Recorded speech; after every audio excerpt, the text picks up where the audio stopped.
high on a tall palm tree, on a tiny island surrounded by endless blue ocean, a little coconut was born. The other coconuts called him Coco.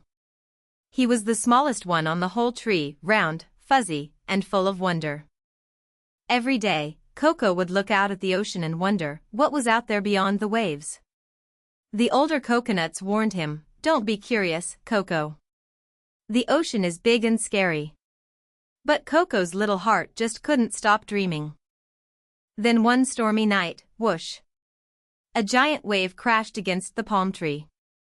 Coco lost his grip and tumbled down, down, down into the dark swirling ocean below. "Mama," he cried, as the island disappeared behind him.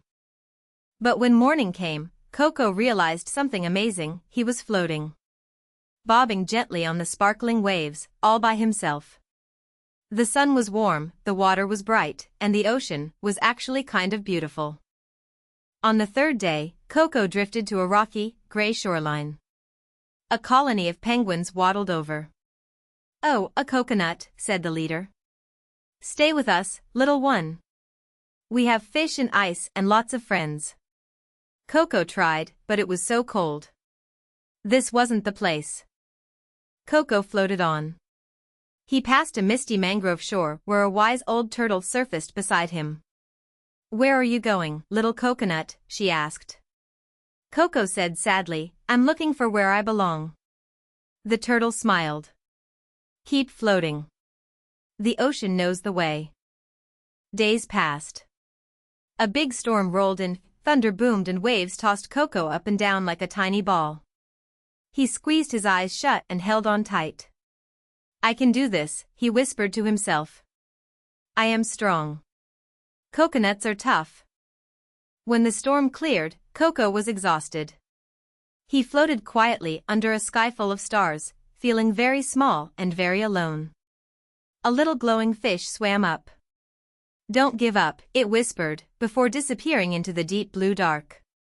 Coco took a deep breath and kept going.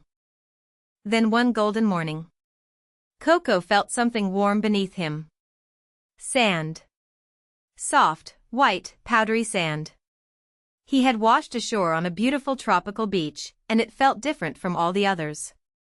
It felt warm. Familiar. Like a hug. A group of cheerful island children came running down the beach. "A coconut! A coconut," they cheered. They picked Coco up gently and brought him to the center of their village, right next to a row of tall, swaying palm trees. The trees rustled their leaves, as if waving hello.